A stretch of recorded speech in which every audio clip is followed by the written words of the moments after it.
Hi guys and welcome back to the channel Deepak Yadav Education. Welcome to the daily current affairs of 15th of June 2021. तो guys आज है तारीख 15 जून 2021। आज की तारीख से जितने भी मोस्ट इंपॉर्टेंट करंट अफेयर्स बनेंगे उन सभी करंट अफेयर्स को हम लोग डिटेल में डिस्कस करेंगे। नाउ बढ़ते हैं आगे। और गाइज अगर आप लोगों को इस लेक्चर का पीडीएफ चाहिए तो नीचे डिस्क्रिप्शन बॉक्स में आप सभी लोगों को टेलीग्राम का लिंक दिया गया है, वहां से जाकर आप लोग इस लेक्चर के पीडीएफ को डाउनलोड कर सकते हो। और ये है मेरी Instagram ID Deepak Yadav education, यहाँ पर जाकर फॉलो कर लेना और अपनी जितनी भी क्वेरीज हैं मुझसे यहाँ पर पूछ सकते हो। इसका लिंक भी अगेन नीचे डिस्क्रिप्शन बॉक्स में दे रखा है। तो चलो शुरुआत करते हैं, देखेंगे आज के टॉप न्यूज़ आर्टिकल्स को। और जितने भी आर्टिकल्स इस वीडियो में हम डिस्कस करेंगे सिर्फ और सिर्फ टू द पॉइंट हम लोग यहाँ पर बात करने वाले हैं। तो ये आ जाता है आज का सबसे पहला आर्टिकल, लेकिन इसको डिस्कस करने से पहले हमेशा की तरह हम लोग अपने लेक्चर को एक क्वेश्चन के साथ स्टार्ट करेंगे, जिसका आंसर आप सभी लोगों को नीचे कमेंट सेक्शन में देना है। तो क्वेश्चन क्या है यहाँ पे आप लोग देख पा रहे होंगे। ये क्वेश्चन वही लोग सॉल्व कर पाएंगे जिन्होंने कल का डेली करंट अफेयर वाला वीडियो देखा है, ठीक है। और ही बहुत सारे लोग सॉल्व कर सकते हैं, लेकिन जिन लोगों ने कल वाला वीडियो देखा है वो डेफिनेटली इसको सॉल्व कर पाएंगे। देखो यहाँ पे क्या बात करी गई है। नंजुंडेश्वरा टेम्पल हाल ही में न्यूज़ में देखने को मिला।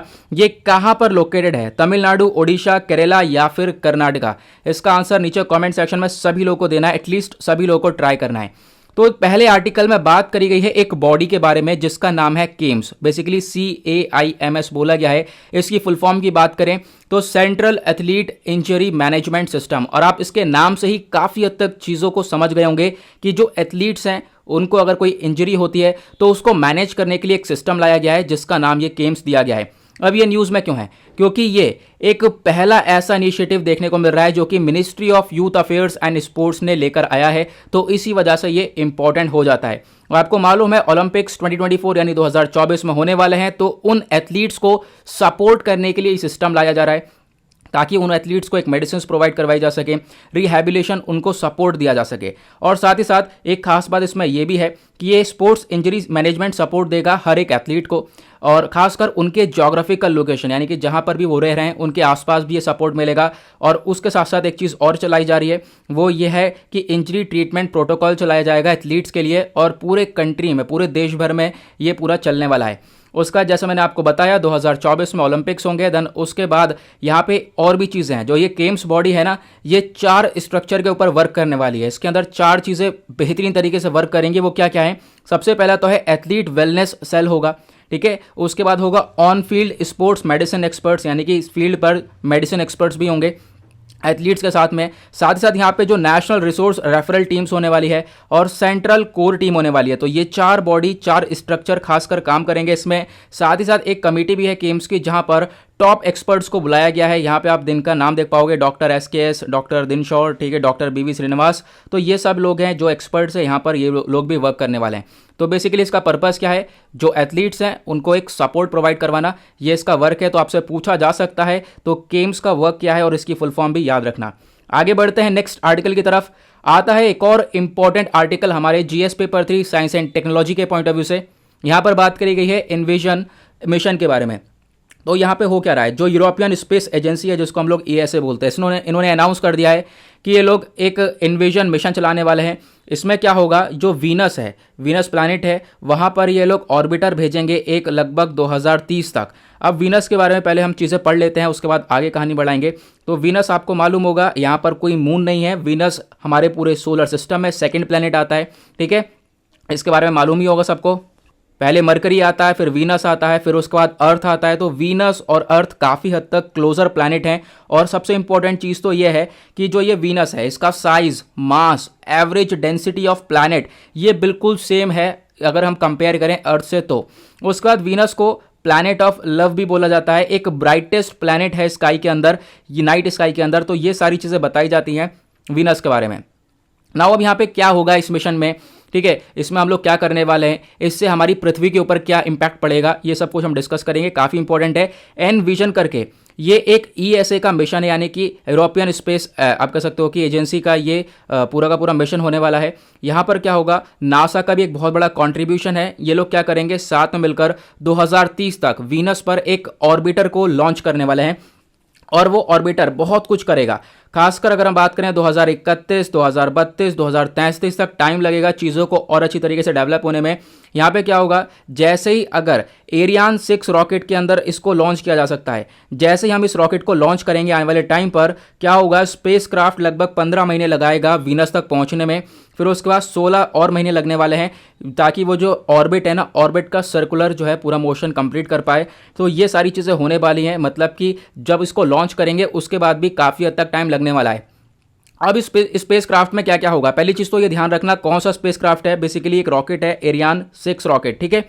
उसके बाद स्पेस क्राफ्ट में बहुत सारे इंस्ट्रूमेंट्स होंगे, जैसे कि आप कह सकते हो बहुत सारे इंस्ट्रूमेंट्स ऐसे होंगे जो कि प्लैनेट के एटमॉस्फेयर, जो प्लैनेट का वातावरण है उसको स्टडी करेंगे, उसके सरफेस को स्टडी करेंगे, और आप कह सकते हो कि उसका जो एटमॉस्फेयर के अंदर कौन कौन से गैसेस हैं उसको मॉनिटर किया जाएगा, सरफेस कॉम्पोजिशन को मॉनिटर किया जाएगा। और एक रडार है जो कि नासा के द्वारा दिया गया है, वो भी यहाँ पे जो उसका सरफेस है उसको मैपिंग करेगा, उसकी इमेजेस लेकर आएगा। तो बहुत सारी चीज़ें होने वाली है, बहुत सारी रिसर्चेस हम लोग वीनस के ऊपर करने वाले हैं आने वाले टाइम पर। साथ ही साथ यहाँ पर एक चीज़ और ये भी है कि देखो जो ईएसए का मिशन है, ये क्वेश्चन है कि how Earth and Venus evolve so differently from each other considering they are रफली of the same size and composition. मतलब कि मैंने जैसा अभी आप लोगों को बताया था पिक्चर में, यहाँ पे आप देख पाओगे कि जो वीनस है उसका साइज, मास, एवरेज डेंसिटी, ये सब चीज़ें अर्थ के साथ बिल्कुल मिलती जुलती हैं, बिल्कुल सेम है। तो ये डिफरेंट कहाँ पे होती हैं, इस चीज़ के ऊपर स्टडीज़ करी जाएंगी। साथ ही साथ हम लोग अर्थ के बारे में पता लगाएंगे कि अर्थ जो है कैसे इवॉल्व हुआ है, ठीक है। अगर हम वीनस के ऊपर स्टडीज़ करते हैं, हमें वीनस के बारे में पता चलता है कि कैसे ये इवॉल्व हुआ है सोलर सिस्टम के अंदर, सोलर सिस्टम कैसे चल रहा है। तो हम लोग और भी सारी चीज़ें स्टडीज़ के ऊपर आप कह सकते हो और भी स्टडीज़ जो है हम लोग लेकर आ सकते हैं अर्थ से रिलेटेड। ओके, नाउ यहाँ पे एक चीज़ इन्फॉर्मेशन मैं आपको दे देता हूँ, जैसे कि ये यूट्यूब चैनल है दीपक यादव एजुकेशन, जो कि आप लोग देख रहे हो। यहाँ पे एक ज्वाइन का बटन आता है, इसको दबाकर आप लोग सपोर्ट कर सकते हो। लेकिन ध्यान से सुनना, ये कोई मैंडेटरी नहीं है, कोई कंपलसरी नहीं है, सिर्फ आप लोग चाहो तो सपोर्ट कर सकते हो, ठीक है। तो उसके बारे में यहाँ पे बताना चाह रहा था। नाउ आते हैं नेक्स्ट एक और इंपॉर्टेंट आर्टिकल की तरफ। यहाँ पे हम एक केस का डिस्कशन करेंगे जो कि 2012 से पिछले 8-10 सालों से न्यूज़ के अंदर लगातार जारी है। इसका हम खात्मा करने वाले इस आर्टिकल का। यहाँ पे बात करी गई है इटालियन मैरीन केस के बारे में। इसको एनरिका लेक्सी केस भी बोला जाता है। देखो ये जो केस है ये शुरू हुआ था साल 2012 में, और तब से ये केस अभी तक ये चल ही रहा है एक तरीके से। अब थोड़ा बहुत इसका निपटारा हो गया है। इस केस में क्या हुआ था पूरे इतिहास के साथ हम लोग कवर करने वाले हैं। सबसे पहली बात तो अभी न्यूज़ को पहले छोड़ो, पहले इसका हम लोग यहाँ पर कह सकते हो कि डिटेल्स को कवर करते हैं। कहानी स्टार्ट होती है 15 फरवरी 2012 से। 2 इंडियन फिशरमैन थे, यानी 2 भारतीय मछुआरे थे। ये कहाँ पर थे, केरला के कोस्ट के आसपास थे, ये मछली मार रहे थे, ठीक है। अब क्या हुआ, वहाँ पे एक थोड़ी सी दूरी पे एक शिप गुजर रहा था, ठीक है। एक शिप जिसका नाम है एनरिका लेक्सी, और उस शिप के अंदर 2 लोग थे, वो इटली से बिलोंग करते थे। ये शिप इटली का है, इटली से वो 2 लोग बिलोंग करते थे। कौन था, एक तो था सल्वातोर गिरोने और दूसरा था मसिमिलियानो लेटोरे। ये हैं दोनों पर्सन, ये दोनों उस शिप के अंदर थे जिसका नाम है एनरिका लेक्सी, ठीक है।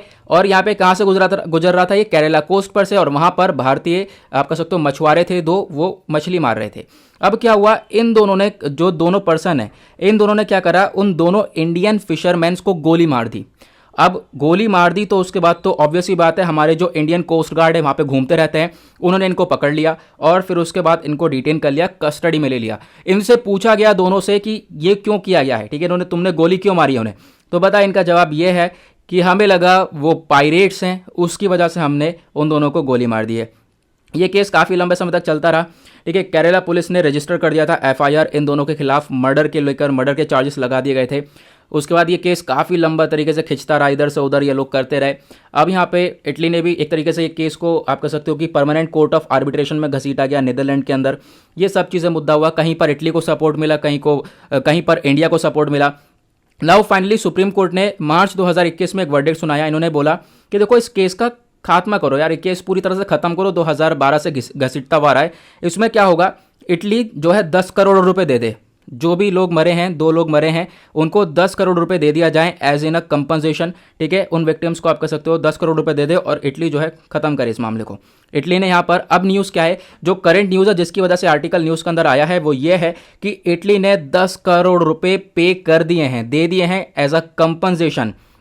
अब यहाँ पे जो 10 करोड़ रुपए हैं वो कैसे बटेंगे, ये तो 2% थे, है ना। क्वेश्चन ये आपके दिमाग में आ रहा होगा डेफिनेटली। तो ये 2 लोग हैं, तो ये कैसे 10 करोड़ रुपए जाएंगे, तो 4 करोड़ रुपए एक को मिलेगा और 4 करोड़ रुपए दूसरे को मिलेगा। बाकी 2 करोड़ रुपए बचे वो कहाँ जाएंगे, वो जाएंगे उसको जिसका शिप था, ठीक है, क्योंकि वो भी तो जो 2 मछुआरे थे वो भी तो एक शिप के अंदर एक नाव में बैठे थे ना, तभी तो मछली मार रहे थे, ठीक है। तो 2 करोड़ रुपए उस ओनर ऑफ द शिप पर, आप कह सकते हो जो शिप का ओनर है उसको जाएंगे, ठीक है। ये हो गया किस्सा खत्म। आई होप आपको ये समझ में आ गया होगा। नव आते हैं नेक्स्ट आर्टिकल की तरफ। ये भी काफी इंपॉर्टेंट आर्टिकल आ जाता है, बात करी गई है ब्रू ट्राइब के बारे में, ठीक है। अब यहाँ पे जो नेशनल ग्रीन ट्रिब्यूनल है जिसका नाम है एनजीटी, मुझे बताओ इस एनजीटी बॉडी को कब फॉर्म किया गया था, नीचे कमेंट सेक्शन में।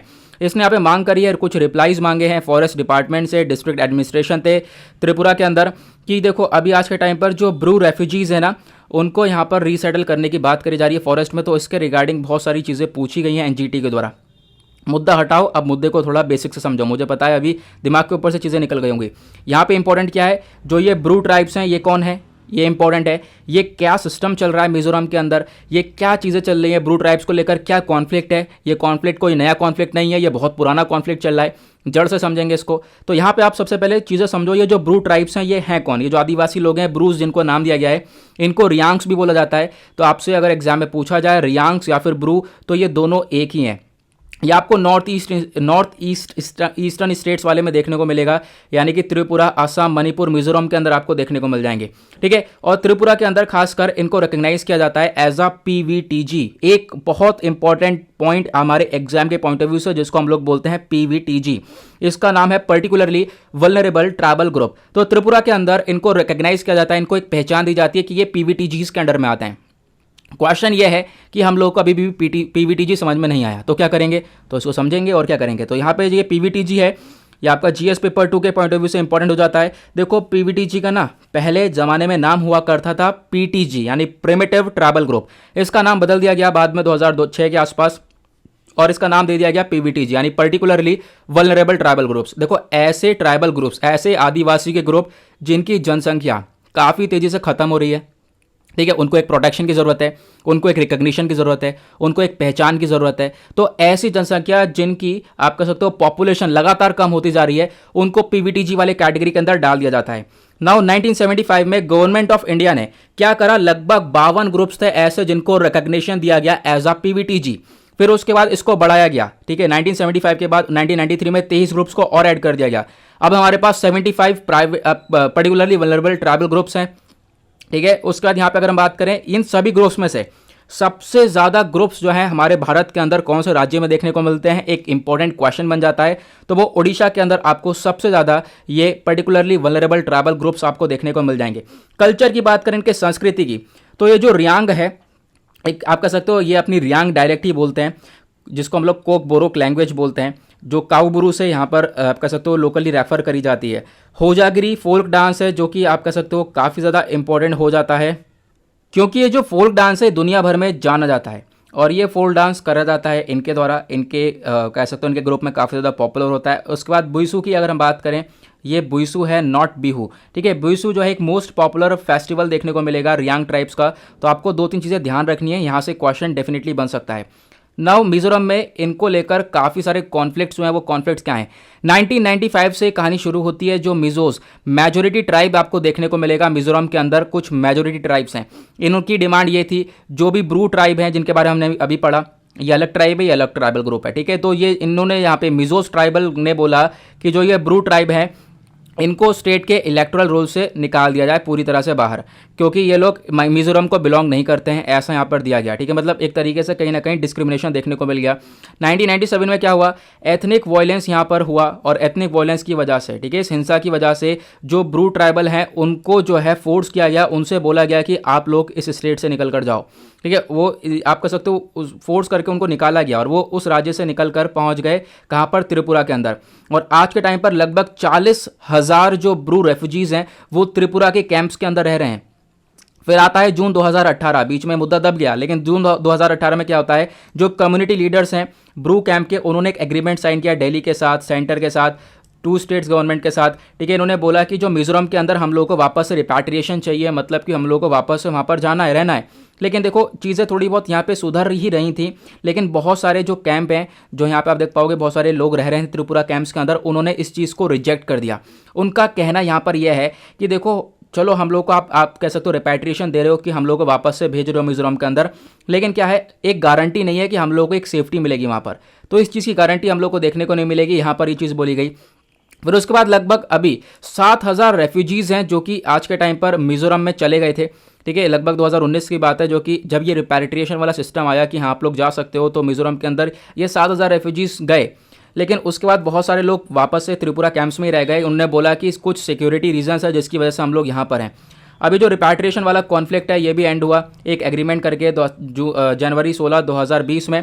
ठीक है, इन चीज़ों को लेकर। लेकिन अब वापस से थोड़ा बहुत मुद्दा ये नज़र आता हुआ आ रहा है, वापस से रीसेटलमेंट को लेकर चर्चा हो रही है। और एनजीटी ने यहाँ पर ये बोला है कि आप रिप्लाई दो, जो फॉरेस्ट डिपार्टमेंट है, डिस्ट्रिक्ट एडमिनिस्ट्रेशन है त्रिपुरा के अंदर, क्योंकि आज के टाइम पर क्या हो रहा है कि जो ब्रू रेफ्यूजीज़ हैं वो वापस से रीसेटल्ड होते हुए नज़र आ रहे हैं। तो उसके बारे में यहाँ पर ये चीज़ें नज़र आई हैं। नाउ बात करते हैं नेक्स्ट आर्टिकल की तरफ। इस आर्टिकल में बेसिकली हम लोग को एक टर्म को समझना है जिसका नाम है टोटल फर्टिलिटी रेट, और इसी के रिगार्डिंग आज का आप लोगों को थंबनेल भी देखने को मिल जाएगा। तो एक आसाम का यूनिट ऑफ कांग्रेस है, इन्होंने स्लैम किया, फटकार लगा दी चीफ मिनिस्टर की। ठीक है, इन्होंने यहाँ पर बोला क्योंकि चीफ मिनिस्टर क्या कर रहे हैं आज के टाइम पर वहाँ पे पॉपुलेशन कंट्रोल मेजर्स को अपना रहे हैं, यानी कि पॉपुलेशन को कंट्रोल किया जाए। अब उसकी वजह से क्या हुआ है, टोटल फर्टिलिटी रेट गिरा है। ठीक है, यानी जो आप कह सकते हो जो टोटल फर्टिलिटी रेट है वो थोड़ा सा डिक्लाइन हुआ है। क्वेश्चन यही उठता है कि टोटल फर्टिलिटी रेट बेसिकली होता क्या है। तो ये जो TFR है, इसको मैं TFR बोलूंगा, इसको डिफाइन किया गया है as a average number of children that would be born to a women, यानी एक वुमेन कितने बच्चे पैदा हो रहे हैं एक वुमेन से, वो हमारा कैलकुलेट होता है TFR के अंदर। और यूएन पॉपुलेशन डिवीजन के अकॉर्डिंग अगर हम बात करें, जो टोटल फर्टिलिटी रेट होता है वो आप कह सकते हो कि नॉर्मल कब माना जाएगा, 2.1 चिल्ड्रन पर वुमेन होगा। तो यहाँ पर ये चीज़ें देखने को मिलेंगी। लेकिन अगर ये जो टोटल फर्टिलिटी रेट 2.1 से नीचे होता है तो मतलब कि जो पॉपुलेशन है वो कम हो रही है, नेगेटिव ग्रोथ रेट में चलती हुई नजर आ रही है। तो ये सारी चीज़ें हुई। उसके बाद यहाँ पर ये दोनों चीज़ें रीटाइप हो गई हैं। नेक्स्ट में क्या बात करी गई है, जो ये सेम सर्वे है फर्टिलिटी रेट ऑफ वुमेन का, वो आसाम के अंदर कम हुआ है, क्योंकि हमने अभी बात करी आसाम के अंदर यहाँ पे पॉपुलेशन कंट्रोल मेजर्स को अपनाया गया, उसकी वजह से पॉपुलेशन कम हुई है, तो ये चीज़ें डिक्लाइन हुई हैं। 2015-16 में 2.2 तक का ये TFR रेट था, लेकिन 2020-21 में बात करें तो ये 1.9 का रह गया। मतलब कि पॉपुलेशन काफ़ी तेजी से घटी है, एक नेगेटिव ग्रोथ देखने को मिली है। ठीक है, तो यहाँ पे TFR का मतलब आई होप आप लोग सभी लोग समझ गए होंगे। नाउ क्वेश्चन ये है, जो फर्टिलिटी है ना उसके कुछ इंडिकेटर्स हम लोग को देखने को मिलते हैं, वो क्या क्या है। अगर हाई फर्टिलिटी है तो आप कैसे पहचानोगे, तो हाई फर्टिलिटी का मतलब होता है कि 5 चिल्ड्रंस पर वुमेन, मतलब कि एक वुमेन के 5 बच्चे हो रहे हैं, तो वो हाई फर्टिलिटी रेट आपको देखने को मिलेगा।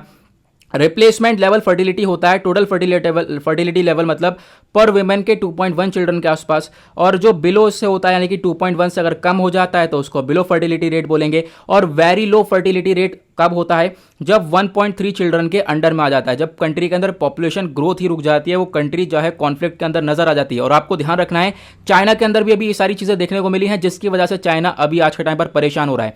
तो ऐसे हम लोगों को यही सीख लेनी है कि ऐसे पॉपुलेशन कंट्रोल मेजर्स नहीं लगाने हैं जिससे कि जो हमारी पॉपुलेशन है वो नेगेटिवली ग्रो करें। ओके, नाउ आते हैं नेक्स्ट आर्टिकल की तरफ। एक और इंपॉर्टेंट आर्टिकल टर्मरिक के बारे में बातचीत करी गई है, और यहाँ पे कुछ इंपॉर्टेंट चीज़ें हैं। सबसे पहली बात तो ये जो हल्दी है, टर्मरिक आप कह सकते हो किसको बोलते हैं, हल्दी को बोलते हैं। ये लक्ष्मीपुर ब्लॉक ऑफ कोरतपुर डिस्ट्रिक्ट के अंदर आपको देखने को मिलेगी। बोला ये जा रहा है जो ये कोरतपुर डिस्ट्रिक्ट यानी ओडिशा के अंदर कोरतपुर है, और उसका जो जिला है आप सॉरी ये जो कोरतपुर डिस्ट्रिक्ट है ओडिशा का, यहाँ पर आपको देखने को मिलेगा काफ़ी बेस्ट काइंड ऑफ यहाँ पे टर्मरिक देखने को मिलता है, जिसके अंदर जो करकमिन होता है वो लगभग 5.5 से लेकर 6.66% का होता है। मतलब क्या है इसका, देखो एक चीज़ याद रखना, जो टर्मरिक है जो आप हल्दी इस्तेमाल कर रहे हो उसके अंदर जो करकमिन होता है वो जितना ज़्यादा होगा वो उतनी ज़्यादा हल्दी बेस्ट क्वालिटी की होगी। ठीक है, तो ये काफ़ी हाईएस्ट रेट यहाँ पर देखने को मिलता है टर्मरिक का। जो आप कह सकते हो कि इसका नेम जो है साइंटिफिक नेम वो है कर्कुमा लोंगा।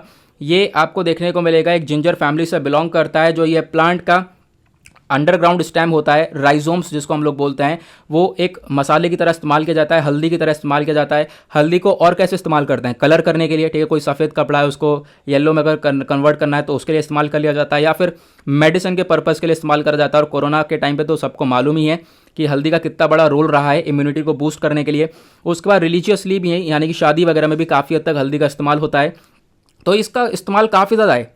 और जो स्पाइस का कलर है ना, जैसा कि मैंने बताया, जो हल्दी है उसके अंदर करकमिन होना बहुत ज़्यादा ज़रूरी है। और जो स्पाइस का कलर है, खासकर इस हल्दी का कलर है पीला कलर, वो भी इसकी करकमिन की वजह से आया है। जितना ज़्यादा होगा उतना अच्छा सुनहरा कलर, येलो कलर निकल कर आएगा, और इतनी ज़्यादा उसके अंदर एबिलिटी होगी। जितना ज़्यादा करकमिन उतने ज़्यादा फायदे, साथ साथ कैंसर से भी लड़ने में ये मदद करता है। ठीक है। और इंडिया की अगर हम बात करें, कुछ इंपॉर्टेंट इन्फॉर्मेशन है यहाँ पर। इंडिया के अंदर जो है, आप कह सकते हो भारत एक वर्ल्ड लार्जेस्ट प्रोड्यूसर माना जाता है हल्दी का। और कौन कौन से राज्य हैं जहाँ पर सबसे ज़्यादा प्रोडक्शन होता है, तो वो है तेलंगाना, और उसके बाद महाराष्ट्र, तमिलनाडु, गुजरात, ओडिशा, ये लार्जेस्ट प्रोड्यूसर्स हैं हल्दी के। और जो कंधामाल हल्दी है ये आपको देखने को मिलेगी, एक इंपॉर्टेंट है, एक वैरायटी ऑफ टर्मरिक, एक ऐसी हल्दी है जो कि सदर्न ओडिशा के अंदर आपको देखने को मिलेगी। दूसरी हल्दी एक और पॉपुलर है जिसका नाम है एरोड टर्मरिक, ठीक है, तमिलनाडु के अंदर देखने को मिलेगी। ये दोनों ऐसी हल्दियाँ जिनको जीआई टैग मिला है इंडिया के अंदर, तो आपको इसके बारे में भी ध्यान रखना है।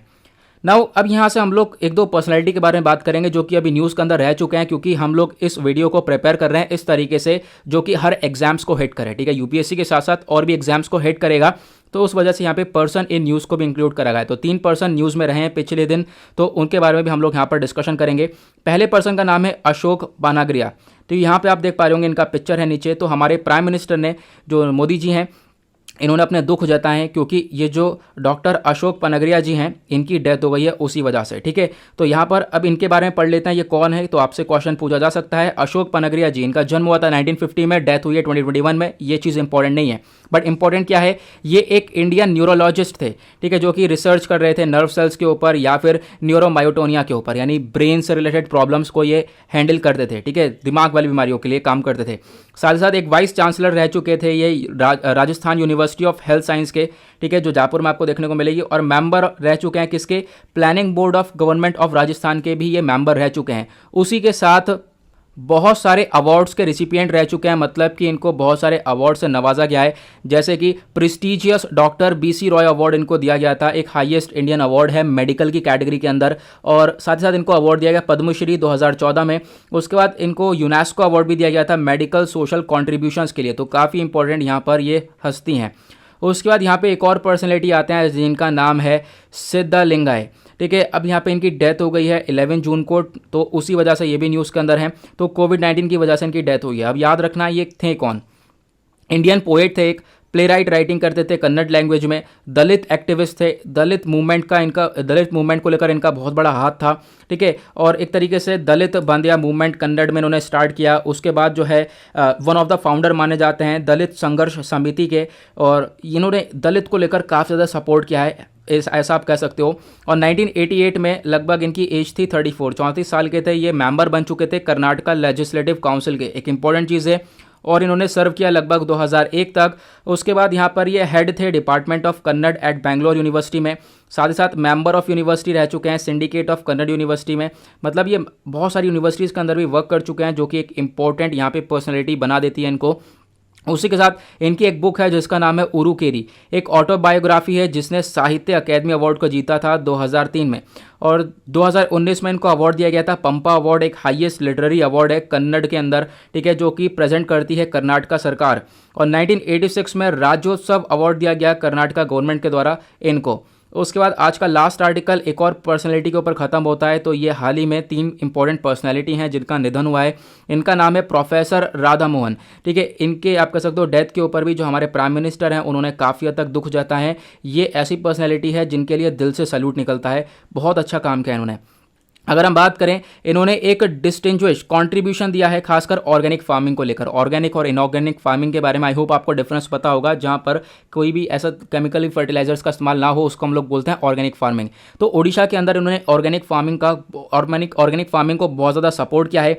और इनकी जो डॉटर हैं, इनकी बेटी हैं, उन्होंने भी इस चीज़ के ऊपर बहुत ज़्यादा सपोर्ट किया है। और इन दोनों ने मिलकर जो 36 एकड़ की जगह है वो एकदम ख़राब थी, ठीक है, बंजर जगह थी, उसको इन्होंने आप कह सकते हो उपजाऊ जगह बनाया है। कहाँ पर, नायागढ़ डिस्ट्रिक्ट के अंदर, जो ओडिशा के अंदर आपको देखने को मिलेगा। तो वो 36 एकड़ की जगह को इन्होंने इतना शानदार बना दिया। सॉइल वाटर कंजर्वेशन टेक्निक वहाँ पे इस्तेमाल करी। और आज के टाइम पर जो वो जगह है वहाँ पर 1000 प्रजाति आपको प्लांट्स की देखने को मिलेंगी, 500 प्रजाति आपको चावल की देखने को मिलेंगी। और आप कह सकते हो ये लोग इन्होंने एक सीड बैंक को सपोर्ट किया। लगभग यहाँ ऐसा बैंक बनाया जो कि सीड के लिए यानी बीजों के लिए बनाया गया था। जहाँ पर 700 अलग अलग वैरायटीज़ थी बीजों की। अगर कोई फार्मर्स है वो क्या कर सकता था, वहाँ पे जाकर बीज को एक्सचेंज कर सकता, जो सीड्स हैं उसको एक्सचेंज कर सकता था, और उस फार्मर्स को ऑर्गेनिक फार्मिंग के बारे में भी सिखाते थे ये लोग। तो आप समझ सकते हो उन्होंने कितना कॉन्ट्रीब्यूट किया है एग्रीकल्चर सेक्टर में। उसके बाद एट द लास्ट यहाँ पर इनको भी बहुत सारे अवार्ड्स के साथ नवाजा गया था, जैसे कि जो ये प्रोफेसर राधा मोहन जी हैं और साथ ही साथ इनकी जो डॉटर हैं, तो इन दोनों को ही साबरमती, आप इनकी जो डॉटर है उनका नाम है साबरमती, तो इन दोनों को अवार्ड दिया गया था पद्मश्री। तो लास्ट ईयर यहाँ पे दिया गया क्योंकि इनका एक कंट्रीब्यूशन काफ़ी बेहतरीन रहा है एग्रीकल्चर के फील्ड में। साथ ही साथ इन्होंने एनवायरनमेंट को लेकर बहुत सारा वर्क किया है, और जो यूनाइटेड एनवायरनमेंट को लेकर उन्होंने वर्क किया है उसकी वजह से यूनाइटेड नेशन एनवायरनमेंट प्रोग्राम ने इनको the global roll of honour का यहाँ पर एक टैग दिया। उसी के साथ जो ओडिशा गवर्नमेंट है, ओडिशा गवर्नमेंट ने भी यहाँ पर इनको अवार्ड दिया है, एक हाईएस्ट सिविलियन अवार्ड, जिसका नाम है उत्कल सेवा सम्मान। ठीक है, क्योंकि इनका जो काम है, एक तरीके से जो पब्लिक सर्विस दी है इन्होंने, वो काफ़ी बेहतरीन तरीके से दी है, फार्मर्स को पूरी तरह से सपोर्ट किया है। ओके, आई होप आप लोगों को सारे आर्टिकल्स समझ में आ गए होंगे। सारे आर्टिकल्स काफ़ी इंपॉर्टेंट थे, और जो पहले क्वेश्चन दिया गया उसको अटैम्प्ट जरूर करना। और दूसरी चीज़ जो मैंने बताई थी, आप ज्वाइन बटन को दबाकर सपोर्ट भी कर सकते हो, लेकिन वो कोई कंपलसरी या मैंडेटरी नहीं है। ठीक है, तो इसी के साथ करते हैं लेक्चर को समाप्त। मिलते हैं आप लोगों से नेक्स्ट वीडियो में। आज के लिए bye bye, have a nice day and thank you. जय हिंद।